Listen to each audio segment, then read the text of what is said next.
Today, I'm going to talk about two very common characteristics that people believe that they have to do to be seen as a good person. Welcome back to my channel. I am Iris. I am a self-love coach and a spiritual mentor.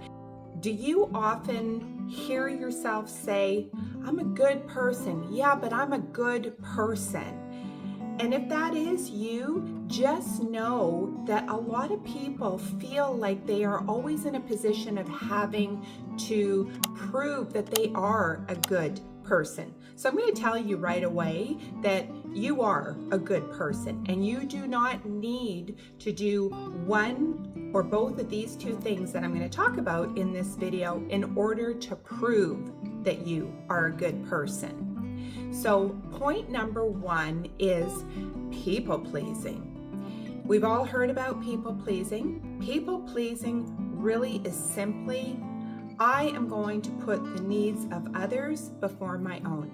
I'm going to make sure that everybody around me is happy. My boss is happy. My coworkers are happy. My children are happy. My wife or my husband or my partner is happy. Even the dog is happy.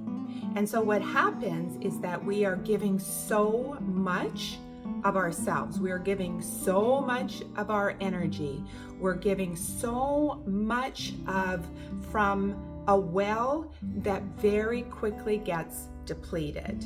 And you're getting depleted because you continually give from a well that is completely bone dry. People pleasers don't think of themselves first. They don't fill up their own cup first and then give from the overflow. That's because people pleasers have never been taught that it's okay to fill up your own cup. It's okay to take care of your own mental and emotional and spiritual needs before you're giving away to other people. There might also be this misconception that you're supposed to be giving and you're supposed to be serving and you're supposed to be taking care of other people.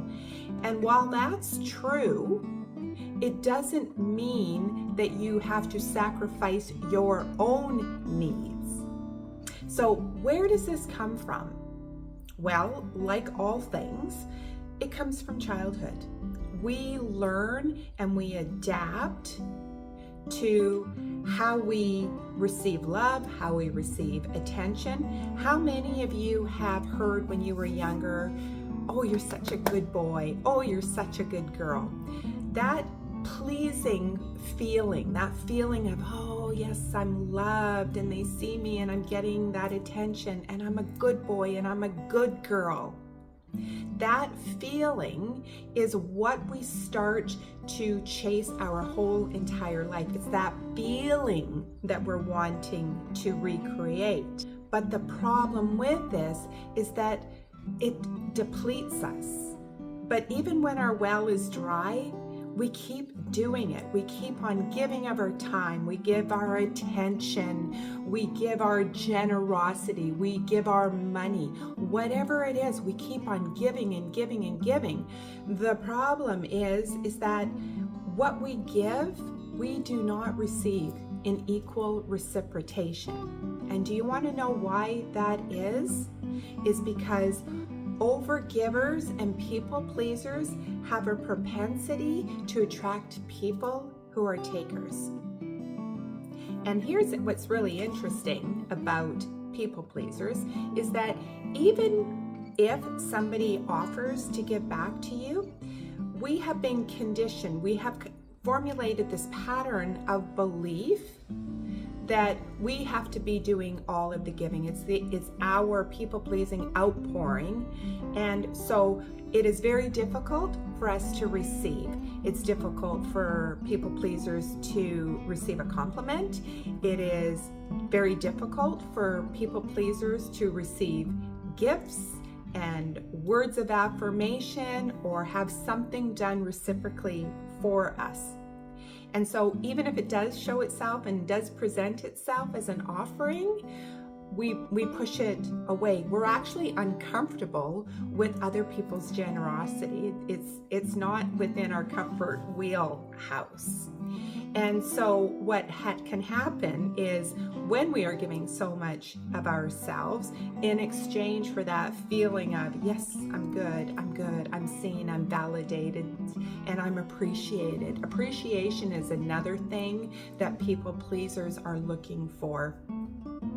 And what can happen in so many cases is that we put ourselves into positions where we feel taken advantage of. And we might use words like, don't they see how generous I am? Don't they see what a good person I am? Don't they see how much I care about them? And it invokes this kind of energy of being a martyr. We are giving so freely, so much of ourselves. It's not being reciprocated. Everybody is happy, or we find that everybody is accepting of what we have to offer. And why wouldn't they? Why wouldn't they? But we're not getting that back in return, and that's what we're looking for. We're looking for something in exchange, and it comes at a very subconscious level. People pleasers come from that energy and that inner subconscious belief that I need to be doing this because this is how I'm seen and appreciated and loved and validated for being a human being and being worthy of love and acceptance. And this is one of the ways that we show up in order to prove that we are a good person. Now, the second way is overachieving. And overachievers need to excel in everything that they do. An overachiever may be, but not always, be in a high-profile position. They may be in a profession where there's a lot of risk involved. They might really enjoy extreme sports, but not always. At the base element of high achievers is this energy of, I have to be full throttle. I have to reach this pinnacle. I have to reach this level of success in order to achieve. I need to be achieving the highest level. And this high energy subconscious belief is how we are seen as a good person.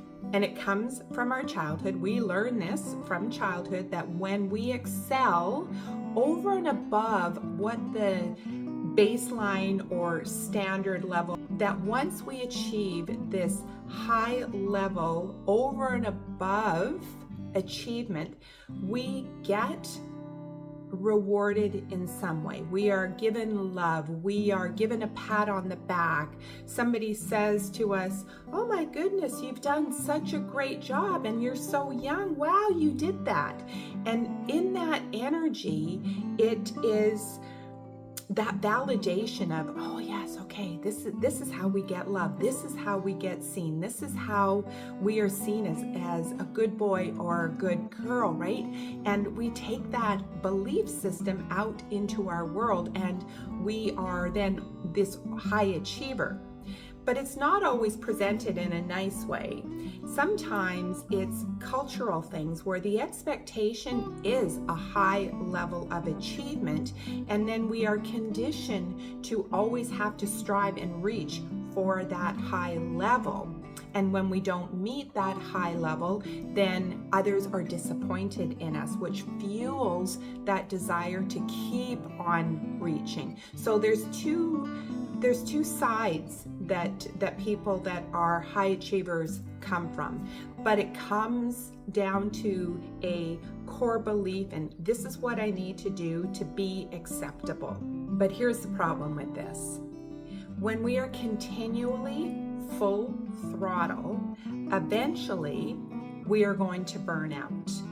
Eventually we're going to fall down. Eventually things are going to start to crumble. We're not designed to be full throttle on all of the time. And oftentimes, like people pleasers, there is no concept or an awareness that we need to take care of ourselves. We are again busy proving ourselves to somebody from long time ago, and we don't take care of ourselves. We are motivated by that need to succeed and to excel.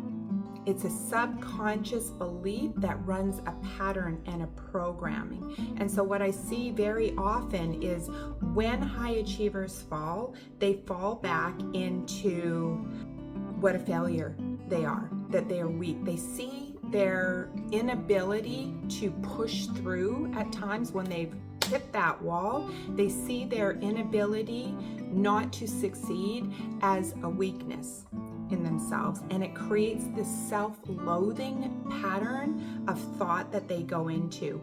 It doesn't stop them though. They don't stop to take a break, to recalibrate, to pour some love and care into themselves, to replenish themselves. They go out even harder and even faster and even stronger. So you see, the pattern doesn't allow high achievers and those that really want to excel at a very high level, their pattern doesn't allow them to slow down. It is a constant drive for that small piece of acceptance. And what I want to say about both of these patterns is that neither of them have a strong sense of self. And when you think about it, people pleasers are so busy focusing outside of themselves that they never have an opportunity for growth as their own unique individual person, and what they like and what they need and how they like to express themselves. It creates a lot of inner disconnect and a lot of inner turmoil.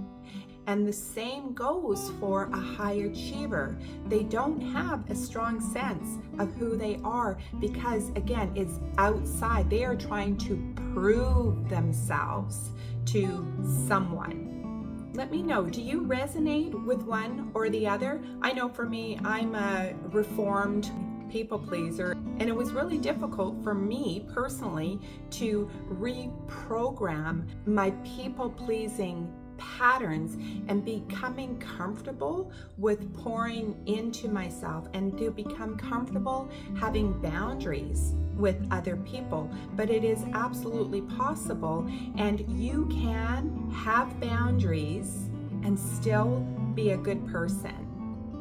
So I hope that you found this video helpful. If you did, please like, comment, share, and subscribe, and we will see you in the next video.